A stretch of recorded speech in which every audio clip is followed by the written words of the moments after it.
Buenos días, jóvenes. Bueno, la clase pasada nos quedamos en este pequeño organigrama sobre el contenido del semestre, del curso. Entonces, antes de pasar a los temas, una pequeña explicación. En el bloque uno, bueno, se va a dividir como siempre en tres bloques, cada bloque en dos partes. Y bueno, en la primera parte del bloque uno vamos a tener una pequeña introducción a la estadística, cuál es su historia, las características que tiene, los campos en los que aplica, la importancia y la definición de algunos conceptos básicos. Seguidamente, en la parte 2 vamos a tener lo que es una investigación estadística, cómo se aplica, cuáles son los conceptos básicos que uno tiene que conocer para desarrollar una investigación y la diferencia entre censo y muestreo. Lo que es censo, bueno, pues ahorita lo vemos en la parte 1. Después, en el bloque 2 vamos a tener lo que son algunas herramientas que utilizan las investigaciones estadísticas para mostrar datos. Como es el caso de las tablas y gráficas, que compactan información y la hacen muchísimo más fácil de entender y más visible en una investigación. Es mucho más visual ver dos gráficas que ver cuatro hojas llenadas completamente con información, porque bueno, aparte de ser más clara, se entiende mucho mejor. Después por ahí tenemos algunos otros temas que incluyen herramientas para la investigación estadística. Eh, en la parte 2 vamos a tener distribuciones de frecuencia para variables numéricas. Esto de lo que es variables numéricas y discretas lo vamos a ver también más adelante. Y bueno, histogramas y polígonos de frecuencia también son una especie de gráficas estadísticas, solo que son un poquito más complejas, llevan algunos cuantos elementos más, entonces por eso lo tenemos acá aparte en, vaya, en la segunda parte del bloque 2, pero básicamente son gráficas. En el bloque 3, en la parte 1, esta es la única parte en la que vamos a ver problemas aplicados y vamos a tener que aplicar ciertas fórmulas. Y bueno, los nombres pueden ser un poco complicados. Medidas de tendencia central para datos no agrupados. Medidas de centralización para datos agrupados en intervalos. Los nombres suenan raros, pero la verdad es que son temas bastante sencillos. Simplemente es identificar cuál de estos tres casos se da cuando nos están dando el problema y aplicar la fórmula que corresponde y bueno, obtener por ahí el resultado. Y finalmente en la parte 2 del bloque 3 lo que vamos a tener es medidas de dispersión para datos estadísticos y coeficiente de variación como medidas estadísticas de comparación. Esta podría decirse que es la parte más compleja del semestre, la parte 2. Eh, Ahí nos metemos un poquito con lo que es estadística avanzada, pero no se preocupen, o sea, solo vamos a ver las herramientas, solo vamos a ver las fórmulas, no vamos a meternos con ninguna deducción matemática difícil. Es como, por ejemplo, las fórmulas que utilizamos en física, fuerza igual a masa por aceleración. Ya no tenemos que hacer toda la deducción que hizo Newton en su tiempo hasta llegar a esa fórmula. Ya nada más eh, entendemos la fórmula, entendemos cómo funciona y la aplicamos según corresponde. Ya en este caso, bueno, pues ya por allá en aquellos entonces hubo grandes matemáticos que contribuyeron a la estadística, hicieron ellos el trabajo difícil, hicieron los cálculos, hicieron ahí todo su trabajo para al final dejarnos tablas con aproximaciones, gráficas que podemos utilizar como herramientas. Entonces no necesariamente tenemos que entender cómo deducir una frecuencia normal con integrales. Ya simplemente sabemos lo que es esa gráfica y la aplicamos según corresponda el caso. Entonces, bueno, tampoco se asustan. Y bueno, para empezar un poquito con el origen etimológico de la estadística, viene de una palabra en alemán, aquí le tienen Statistik, bueno, no sé cómo se pronuncia, no sé alemán, que a su vez también es derivado de una palabra italiana que es statista, que quiere decir hombre de estado. Esto, bueno, haciendo referencia al primer uso que se le daba a la estadística, que era en el estado, en el gobierno. Ya más adelante vemos por qué. Y bueno, como les mencionaba, La historia de la estadística puede dividirse en diferentes formas. Podemos verlo por autores, podemos verlo por evolución matemática, podemos verlo por un montón de cosas. Pero como no tenemos todo el semestre para ver la historia, se compacta así súper sencilla en tres diferentes etapas según el grado de complejidad que tenía esta herramienta al estarse utilizando. Primero una introducción ahí por lo que viene siendo la historia. Como con todo, no podemos hablar de la historia de los celulares sin hablar de la historia de los seres humanos. No podemos hablar de la historia de la estadística sin hablar de cómo surgió según la evolución humana. Entonces, bueno, la humanidad pasó de vivir en pequeñas tribus de forma nómada, caminando por ahí, juntando bayas y semillas, y se estableció en comunidades relativamente grandes. Con estas ciudades vino un cambio dentro de la estructura de la civilización humana. Se hicieron jerarquías, se necesitaron quienes controlaran a esta gran cantidad de gente, quienes los dirigieran. Se construyeron edificios, empezó a crecer la economía, se creó la agricultura, se creó la ganadería. Entonces con todo esto vino una cosa que no teníamos antes, que eran recursos. Si bien antes se cazaba lo que se comía, ahora se criaban animales para comer el siguiente año, por ejemplo. Cuando antes solo se cazaba lo que se iba a comer en ese momento y no se pensaba a futuro. Entonces, con todas estas... Perdón. Perdón. Con todos estos recursos vino la necesidad de llevar un conteo o un control sobre esto. Y el gobernante en turno pues tenía que por ahí arreglárselas con sus consejeros y hacer malabares para inventar alguna herramienta que le ayudara a, a controlar todos estos recursos o por lo menos llevar un conteo. Incluye aquí tres civilizaciones que de hecho no tuvieron ningún tipo de contacto hasta miles de años después de haber creado estas herramientas. Entonces, se puede decir que la estadística surgió en todas las civilizaciones humanas grandes por necesidad. Entonces, por ejemplo, en la cultura maya se llevaba conteo de las cosechas, se llevaba conteo de los soldados, los recursos que se tenía. Igual en la cultura griega, por ejemplo, eh, se llevaba conteo de todo el oro que se movía en los mercados, de los tipos de fruta, de verdura, de carne que se comercializaban. Ya después por ejemplo, la cultura romana necesitó llevar un conteo del oro que se apostaba en el Coliseo, por ejemplo. La cultura egipcia llevaba un conteo del, de las cosechas que se tenían. La cultura egipcia tenían un uso bastante particular para las integrales. No sé si llevan un curso en el que las estén usando, las vayan a utilizar. Pero la cultura egipcia utilizaba las integrales para hacer una aproximación de la cosecha de cada uno de los granjeros de forma diferente. Los granjeros tenían sus cosechas enfrente del río y cuando el río crecía pues se llevaba parte de esa cosecha. No a todos los granjeros les quitaba la misma cantidad de la cosecha.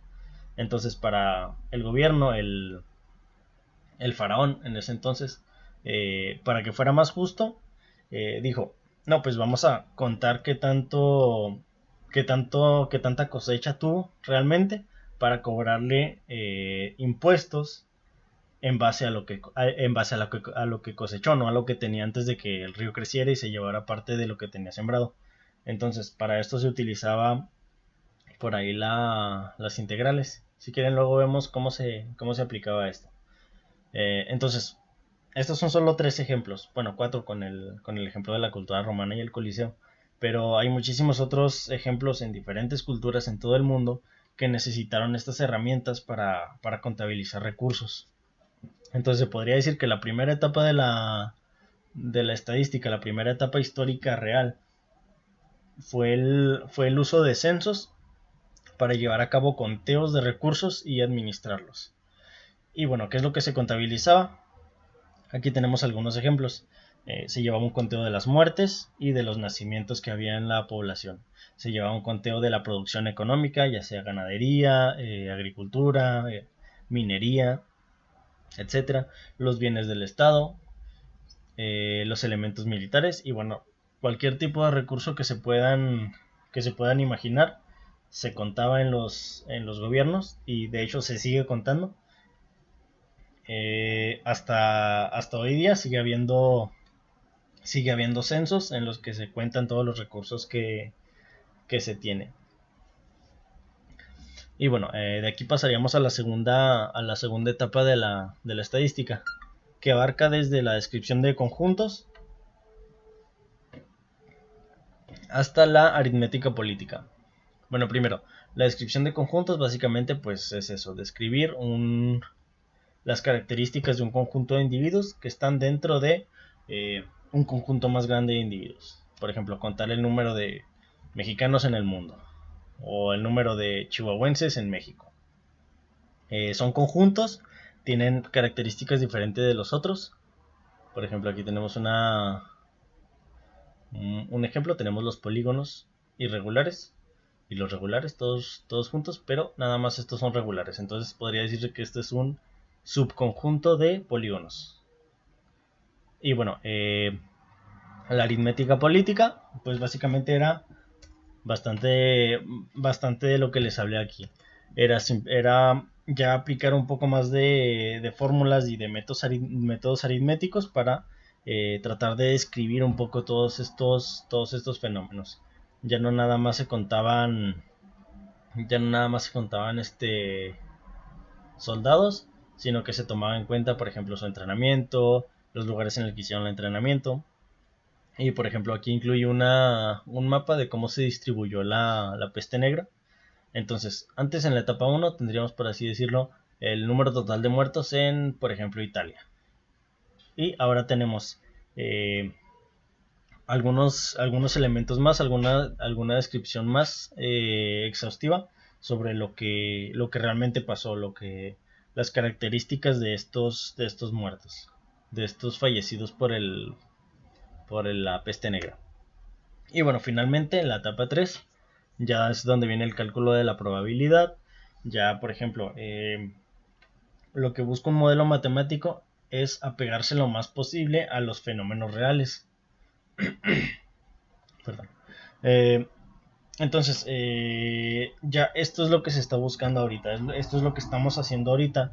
Los grandes estadistas ya están trabajando números bastante complejos, están trabajando métodos muy exhaustivos, muy exactos, para tratar de predecir un poco fenómenos naturales, tratar de predecir cómo se va a comportar la economía de aquí a 2 años, tratar de predecir cómo el clima va a cambiar de aquí a los próximos 100 años. Entonces, poco a poco se han ido creando sociedades y asociaciones en los que, se hace este trabajo. Tenemos por ahí la Dirección General de Estadística, Encuestas y Censos de Paraguay. Tenemos el INSEE, que me parece que es alemán. Creo que ese es el alemán. Antes teníamos la Dirección General de Estadísticas, que luego se convirtió en esta,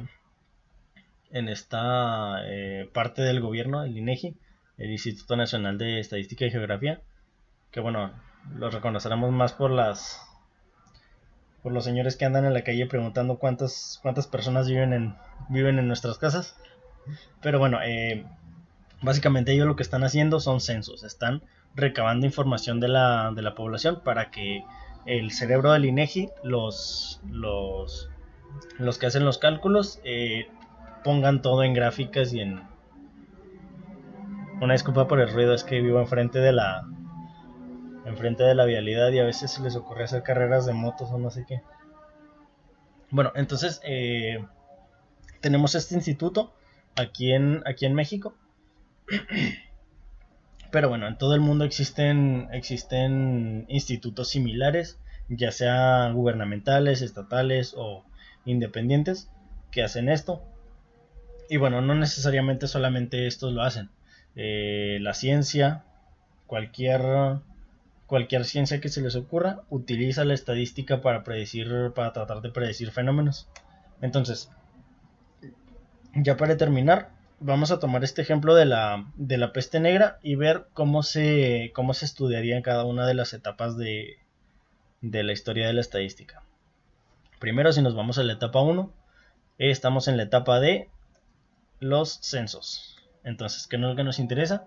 Solamente contar el número de muertos por la peste negra, por ejemplo, en las diferentes ciudades de Italia.